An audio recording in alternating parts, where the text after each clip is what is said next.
오늘 말씀에서 예수님은 우리에게 악한 자를 대적하지 말라고 말씀합니다.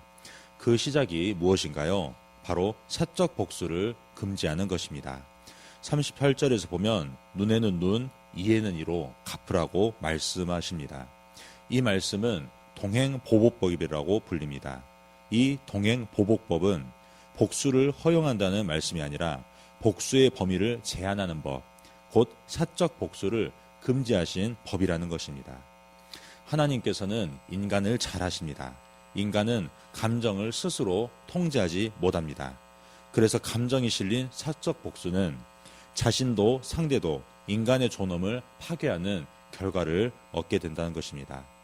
복수는 복수를 부르고 악순환은 끝이 없다는 것입니다. 그래서 하나님은 이렇게 말씀하신 것입니다. 감정대로 복수하지 말라. 공정한 재판과 정의로운 절차를 통해 하라. 그래야 서로의 존엄을 지킬 수 있다고 말씀하신 것입니다. 하나님의 입법 취지는 바로 인간의 존엄성을 보호하는 데 있다는 것입니다. 그러나 이 법은 악용되었습니다. 재판과 절차를 악용하는 사람이 문제였던 것입니다. 사람들은 하나님의 입법 취지를 버리고 자기 이익을 위해 사용했다는 것입니다. 그리하여 힘 있는 자는 죄보다 약하게 처벌되거나 아예 처벌받지 않았고 힘 없는 자들만 죄보다 더 무겁고 가혹하게 처벌받았다는 것입니다. 억울한 자들이 늘어갔고 세상엔 억울한 자들의 분노와 통곡 소리로 가득 차게 됐다는 것입니다. 오늘날도 다르지 않습니다. 뉴스만 봐도 돈 있고 권력 있는 사람은 어떻게든 다 빠져나가지만 없는 사람만 무력하게 인생이 무너지는 그 판결을 받아들여야 하는 오늘날의 현실을 봅니다. 그래서 유전무죄, 무전유죄라는 말이 나온 것입니다. 그러면 이것이 끝입니까? 아닙니다. 그것이 결코 끝이 아니라는 것입니다. 하나님 이야기는 여기서 멈추지 않았습니다. 바로 우리에게 예수 그리스도를 보내시는 데까지 나아가셨다는 것입니다. 예수 그리스도를 보내심은 무슨 의미입니까? 하나님이 법만 주신 것에서 직접 오셔서 우리를 직접 다스리시는 그 통치를 시작하셨다는 의미입니다. 그러므로 우리가 오늘 읽은 39절 이하의 말씀은 바로 이렇게 우리에게 이야기하고 있습니다. 너가 이렇게 살아야 천국에 들어간다라는 심판법이 아니라 예수님이 우리를 이렇게 살아가도록 이끄시겠다는 왕의 통치 선언이라고 우리에게 말씀하신다는 것입니다. 그리고 4가지 예시를 드시는데 오늘은 그중 3가지를 살펴보도록 하겠습니다. 첫 번째, 오른뺨을 치거든 왼편도 돌려대라. 두 번째, 속옷을 달라면 겉옷까지 주어라. 세 번째, 억지로 오리를 가지하면 심리를 동행하라입니다. 첫 번째입니다. 39절 말씀, 오른뺨을 치거든 왼편도 돌려대라고 말씀합니다. 당시 사람들은 공적인 자리에서 왼손을 사용하지 않았습니다. 왼손은 개인 위생이나 배설과 같은 일에 쓰던 손이었기 때문입니다. 그래서 오른손만 사용했습니다. 그러므로 오른손으로 상대의 오른뺨을 치려면 손바닥이 아니라 오른손의 손등으로 쳐야 됐습니다. 이것은 단순한 폭행이 아니라 공개적으로 모욕을 주는 방식이었습니다. 주인이 노예를 길들이고 조롱하고 모욕을 줄 때 사용하는 방식이었다는 것입니다. 그러니까 예수님의 말씀은 이렇게 드립니다. 누가 너를 공개적으로 노예 취급하여 오른손 손등으로 내 오른뺨을 치거든 왼편도 돌려대라라는 말씀입니다. 왜 왼편을 돌려대라고 하십니까? 이것은 더 맞아주라는 뜻이 아닙니다. 오히려 그 자리에서 너의 존엄을 지키는 선언하라는 것입니다. 왜냐하면 당시의 오른손 손바닥으로 왼뺨을 치는 행위는 동등한 사람들끼리 싸울 때 하는 방식이었다는 것입니다. 그러므로 왼편도 돌려대라는 것은 나는 노예가 아니다. 나는 너와 동등한 존귀한 인간이라는 그 공개적인 선언이었다는 것입니다. 이는 예수님의 통치는 우리를 존엄을 지키시는 통치라는 것을 의미한다는 것입니다. 억울해도 참아라가 아니라 폭력과 모욕 앞에서도 너의 존엄을 잃지 말라는 말씀이라는 것입니다. 두 번째입니다. 40절입니다. 속옷을 달라 하면 겉옷까지 주어라입니다. 1세기 유대인의 옷차림은 단순했습니다. 안에는 속옷을 입고 위에는 망토 같은 겉옷을 입는 것입니다. 그런데 겉옷은 낮에는 옷이지만 밤에는 이불로 사용되었습니다. 사막 기후에서 밤에 이불이 없으면 얼어 죽을 수도 있는 위험한 일이었습니다. 그러므로 겉옷은 단순히 패션이 아니라 생존 도구였다는 것입니다.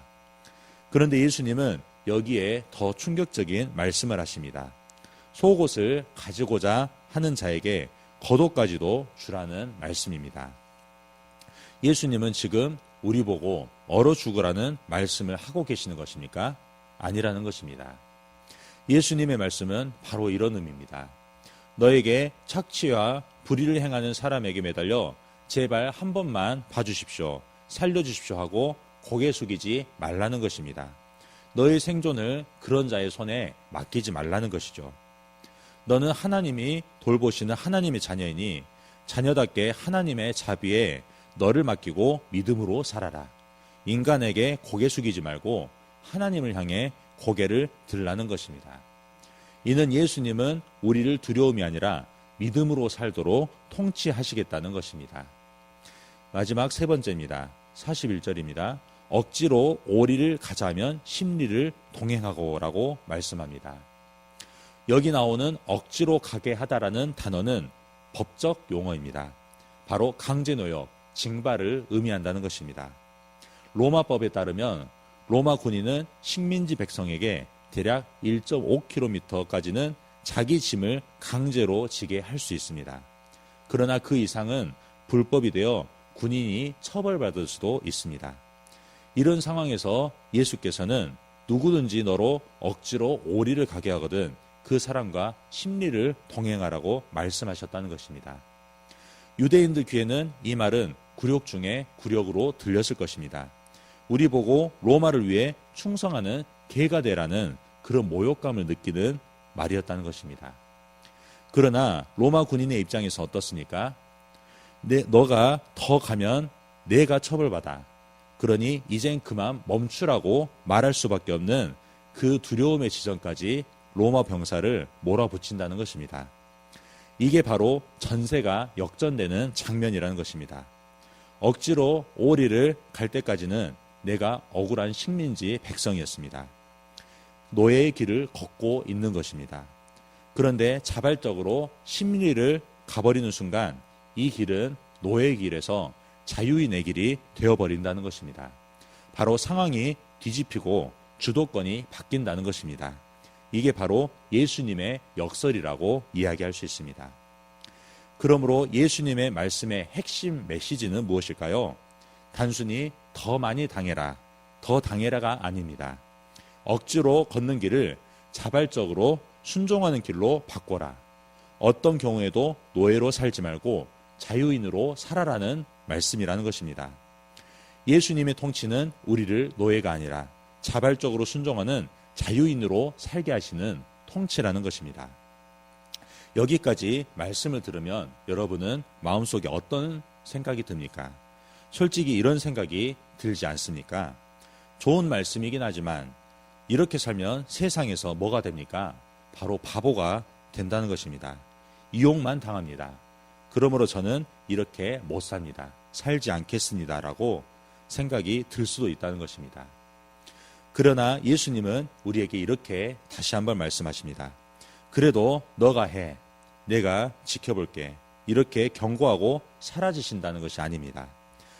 내가 너를 이렇게 살아가게 할 거라고 약속하시는 우리 주님의 음성을 들을 수 있다는 것입니다.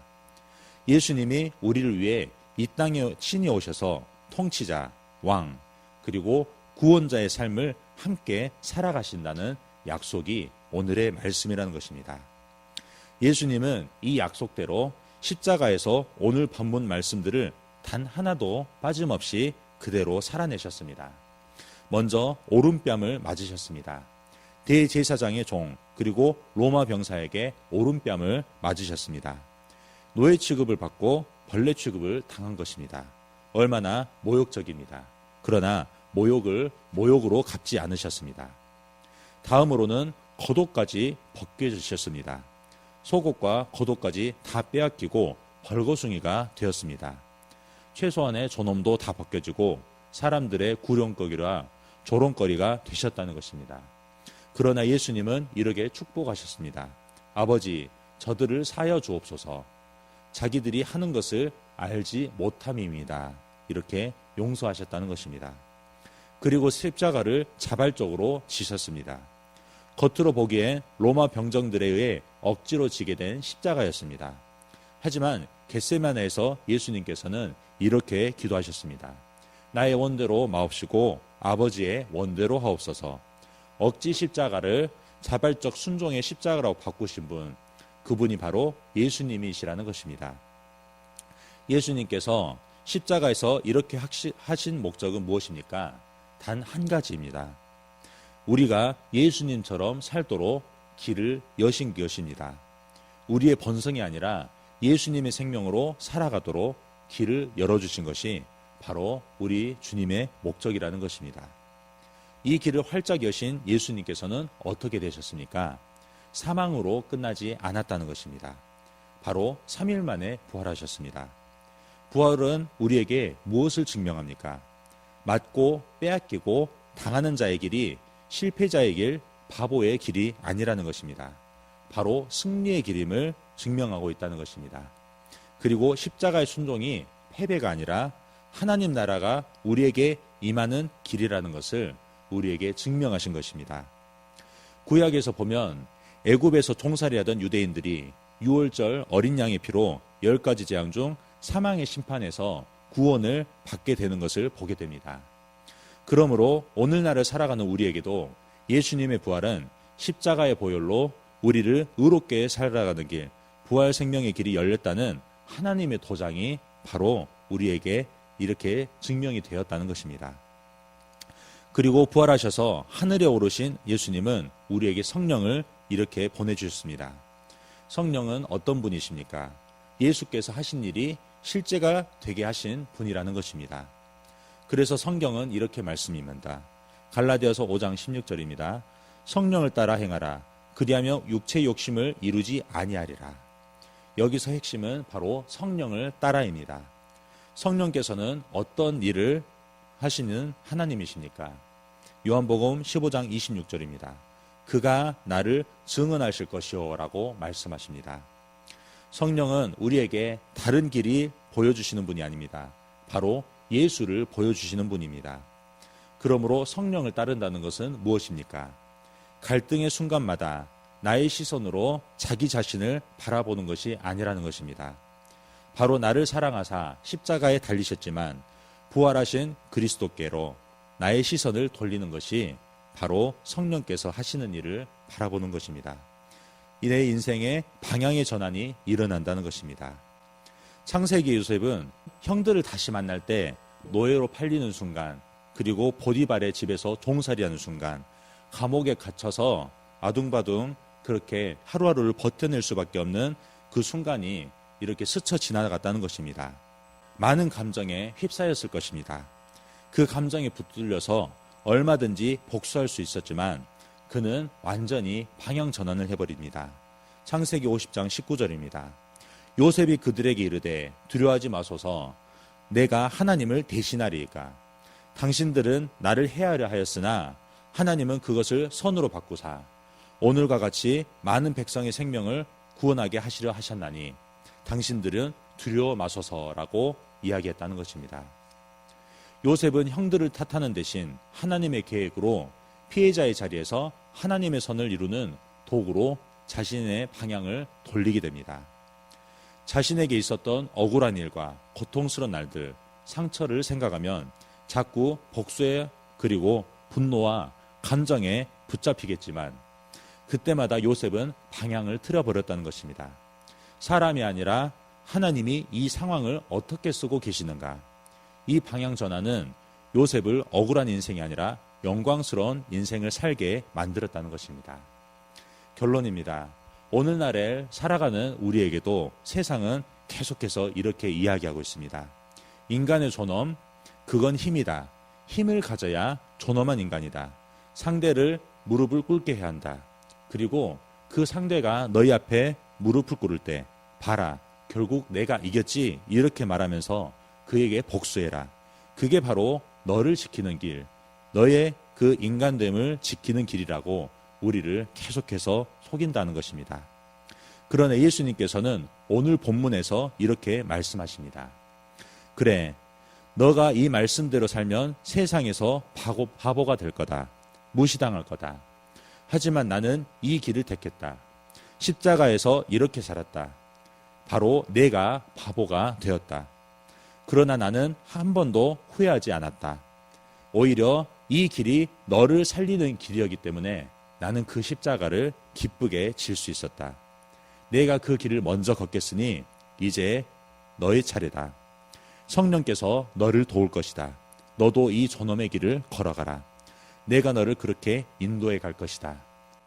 오늘 하루를 살아갈 때 우리를 존엄의 길로 인도하시는 주님을 경험하시길 바랍니다. 상대를 무릎 꿇리는 게 아니라 내가 주님 앞에 무릎을 꿇고 오히려 그 존엄의 길이 바로 예수께서 나를 위해 하시는 길이요. 그리고 나뿐만 아니라 상대도 주님 앞으로 인도하는 길임을 모든 분들이 경험하시길 주님의 이름으로 축원합니다. 아멘. 우리 함께 기도하겠습니다. 오늘 새벽에 주신 말씀을 묵상하면서 기도하시 바랍니다. 성도님들의 가정과 직장을 위해 기도할 때 부부관계와 부모관계, 자녀관계를 위해 기도하시 바랍니다. 미래세대 청소년부를 위해 기도할 때 성기는 윤상효 전도사의 성령의 충만함을 위해 청소년부 한 명 한 명을 위해서 기도하시 바랍니다. 종군마을을 위해서 기도할 때 마을장님과 순장님과 순원분들을 위해서, 또한 양육가정을 위해서도 기도하시 바랍니다. 목요 합심기도회가 있습니다. 교회와 성도들을 위해 기도할 때 문제보다 크신 주님께 집중하도록, 담임 목사님의 건강과 성령 충만, 사모님과 자녀들을 위해 기도할 때 성령님의 인도하심을 따라 하나님께서 주신 말씀이 주인되어 교회를 이끄시게 해달라고 기도하시 바랍니다. 이 나라와 민족과 북한과 열방을 위해서, 또한 탄자니아 목회자 자녀를 섬기는 조병훈 선교사님을 위해 기도하시 바랍니다. 광신대학교를 위해 기도할 때 시설 관리자들에게 지혜와 체력을 주셔서 시설이 잘 관리되어지도록 우리 함께 기도하겠습니다. 사랑이 많으신 하나님 아버지,